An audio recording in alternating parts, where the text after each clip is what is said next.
Estamos en Tu Nueva Versión, creado por Iván Velázquez. Y bueno, este episodio continúa lo que empezamos a conversar, esta nueva etapa. No vamos a hablar de motivación pasajera, de esas frases que duran un día. Hoy vamos a hablar de algo mucho más real, más profundo, el liderazgo. Y para empezar, veníamos hablando de la identidad, ¿no? De esa idea clave de definir quién debes ser para poder sostener tus decisiones. Claro, es como tener el mapa, saber a dónde quieres llegar. Exacto. Pero hoy vamos a meternos en un terreno, digamos, más íntimo, y yo diría que hasta más determinante, el diálogo interno. Fundamental. Porque, a ver, no importa qué tan clara tengas la meta, o qué tan fuerte parezca esa nueva identidad que quieres construir, si la voz que tienes en tu cabeza te juega en contra, todo se viene abajo. Debilita por completo el liderazgo interno. ¿Qué? Yo diría que principalmente por la conversación que tienes contigo en los momentos clave. ¿Cómo cuáles? Cuando dudas, cuando fallas, cuando estás cansado o cansada, o cuando nadie te aplaude, cuando no hay validación externa. Ahí es donde esa voz interna muestra su verdadero poder. Ok, pero aclaremos algo. Diálogo interno. A veces suena a simplemente pensar. Es más que eso. Mucho más. No es solo pensar, es la narrativa constante con la que uno interpreta la realidad. Es esa voz que te explica las cosas, que las justifica, que te critica. O que te anima. O que te anima, exacto. Y lo más importante es que está siempre activa, ¿eh? Incluso cuando no te das cuenta, en segundo plano. O sea, influye directamente en cómo te sientes. En cómo te sientes, en lo que decides y sobre todo en la constancia. Ahí es donde más pega. Me gusta eso, porque redefine lo que es un líder interno. No es alguien que nunca duda. Para nada. Sino alguien que sabe cómo hablarse a sí mismo cuando la duda aparece. Exacto. Imagina a dos personas frente al mismo obstáculo, un proyecto que no salió bien.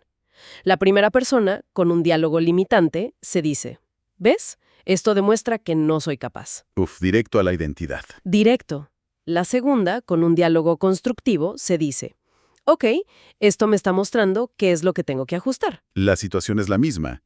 El fracaso, digamos, es el mismo. El evento externo es idéntico. Lo que cambia por completo el resultado a futuro es la conversación interna que se genera a partir de ese evento. Esa es toda la diferencia. Entiendo. Pero seamos sinceros, ¿de dónde sale esa voz? Porque la mayoría de la gente no siente que la elige. Es que no la elige, ese es el punto. No la elegimos activamente, la heredamos. La aprendemos de nuestro entorno, de nuestros padres, de la escuela. Y la repetimos. En piloto automático. Totalmente en piloto automático. Y ahí es donde aparecen esas frases que todos conocemos. A ver. Eso no es para mí. Siempre me pasa lo mismo. O la clásica del perfeccionista. Si no es perfecto, no sirve. Ya es tarde para cambiar. Esa es otra que se escucha mucho. Todas esas. Y aquí viene lo crucial. Ese diálogo no es la verdad. No es un reflejo de la realidad. Es un programa mental, que casi nunca hemos cuestionado. Simplemente corre y le creemos. Ok, y cuando uno se da cuenta de esto, el primer impulso es querer callarla, pelear con esa voz negativa, reprimirla. A mí me ha pasado. Ya cállate, te dices. Y es la estrategia más común y la que menos funciona. Es agotador y al final la voz vuelve más fuerte. Entonces, ¿qué se hace? Aquí es donde, por ejemplo, la PNL, la programación neurolingüística, ofrece una perspectiva muy útil. La propuesta no es silenciar la voz. Es imposible. Es transformarla. Exacto. Es cambiar su función, darle un nuevo trabajo. Y la analogía que se usa, que a mí me parece potentísima, es convertir esa voz de un juez a un entrenador. Un juez versus un entrenador. A ver, vamos a desminuzar eso. El juez interno, ¿cómo sería? El juez es el que critica, el que te pone una etiqueta.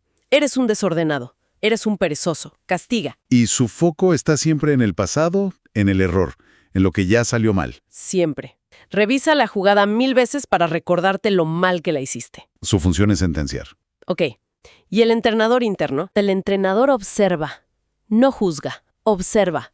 Y luego ajusta, guía.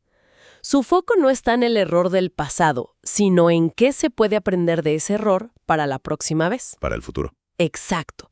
Su función es mejorar el rendimiento, no castigar la falla. Ambas voces ven el error. Pero el impacto que tienen en tu energía, en tu capacidad de volver a intentarlo, Es radicalmente opuesto.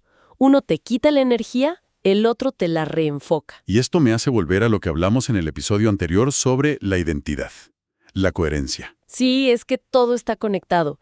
La mente siempre va a buscar ser coherente. Entonces, ¿qué pasa cuando hay un choque? Por un lado, yo quiero construir una nueva identidad. Digamos, soy una persona constante. Ajá. Pero mi diálogo interno, el programa viejo, me sigue tratando como si fuera un desastre. Nunca terminas nada, otra vez vas a abandonar. ¿Qué genera ese conflicto? Brutal. Es como intentar acelerar un coche con el freno de mano puesto. No avanzas. No avanzas, haces mucho ruido, quemas combustible, pero te quedas en el mismo lugar. La energía se fragmenta, se dispersa en esa lucha interna y no te queda nada para la acción real. Pongamos un ejemplo práctico, del día a día. La típica decisión de levantarse más temprano para entrenar. Perfecto. Te lo propones, pones la alarma, primer día, suena el despertador y no te levantas. Fallas. Ok, escenario clásico.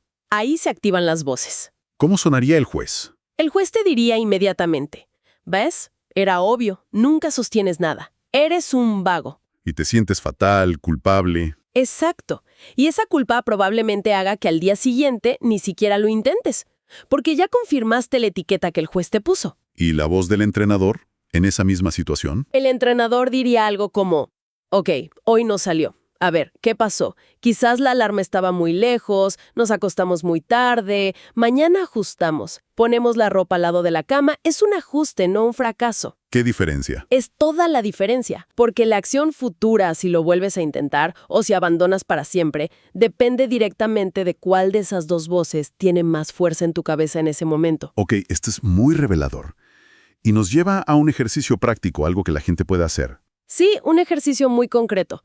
La propuesta es, durante los próximos días, simplemente convertirse en un observador. ¿Observar? Observar tu diálogo interno, pero en 3 momentos muy específicos, que son los de mayor vulnerabilidad. ¿Cuáles son? 1. Cuando te equivocas en algo. 2. Cuando te sientes muy cansado, con la energía baja. Y 3. Cuando estás a punto de postergar algo que sabes que tienes que hacer. Y la clave, según entiendo, es que al principio no hay que intentar cambiar nada. Nada. 0 intentos de cambiarlo. Solo escucharlo. Como si fuera la voz de otra persona. Como si fuera una radio que está prendida. Una voz aprendida que no eres tú. El primer paso es crear esa distancia. Y después de observar un par de días, hacerse la pregunta clave. ¿Cuál es? ¿Esta forma de hablarme, esto que me estoy diciendo, me acerca o me aleja de la identidad que quiero construir? Ese es el filtro. Y una vez que identificas esa voz, viene el paso de reprogramar. Pero quiero aclarar esto, porque reprogramar puede sonar a, no sé, a optimismo falso. Sí, al piensa positivo vacío. Exacto. No se trata de mentirse, de decir todo está perfecto cuando claramente no lo está. Para nada. Se trata de elegir un lenguaje que sea más funcional, más útil, que te sirva para avanzar. Dame un ejemplo de lenguaje funcional. Ok, la situación es que un proyecto no salió como esperabas. Un lenguaje no funcional y falso sería, no importa, todo está genial. Claro, que estás mintiendo. El lenguaje funcional reconoce la realidad y reafirma el compromiso. Sería algo como, ok, esto no salió como esperaba, y aún así sigo comprometido con el objetivo. Ese y aún así es poderoso. Es clave, porque valida la dificultad, no la niega, pero no le da el poder de detenerte. Entonces, si el objetivo para digamos, 2026 es liderarse mejor a uno mismo, El primer paso ineludible es liderar tu lenguaje interno. me queda una idea resonando con esto. La constancia. Uno tiende a pensar que para ser constante hay que ser duro con uno mismo, castigarse. Es un error muy común. Y por lo que estamos hablando, es todo lo contrario. Es que la constancia no nace del castigo. Nunca. Nace de una conversación interna que es, a la vez, clara, firme y compasiva. Una que te permite levantarte después de tropezar. Queda clarísimo. No se puede construir un liderazgo fuerte ni hacia afuera ni hacia adentro, desde una voz interna que te debilita constantemente. Imposible. Pero, y este matiz es importante, tampoco se necesita una voz perfecta, que nunca dude. Eso no es realista. Entonces, ¿qué se necesita? Se necesita una voz que te sostenga en la duda, que te reoriente en el desvío, que cuando te pierdas no te grite desde lejos, sino que te ayude a encontrar el camino de vuelta. Ese es el diálogo interno del líder. Ese es. Bueno, muchísimas gracias por escucharnos. En el próximo encuentro vamos a meternos en un tema que se conecta directamente con esto. Cómo tomar decisiones cuando no hay claridad y, sobre todo, cómo sostenerlas cuando todo alrededor parece incierto. Esto fue Tu Nueva Versión, creado por Iván Velásquez. Hasta la próxima.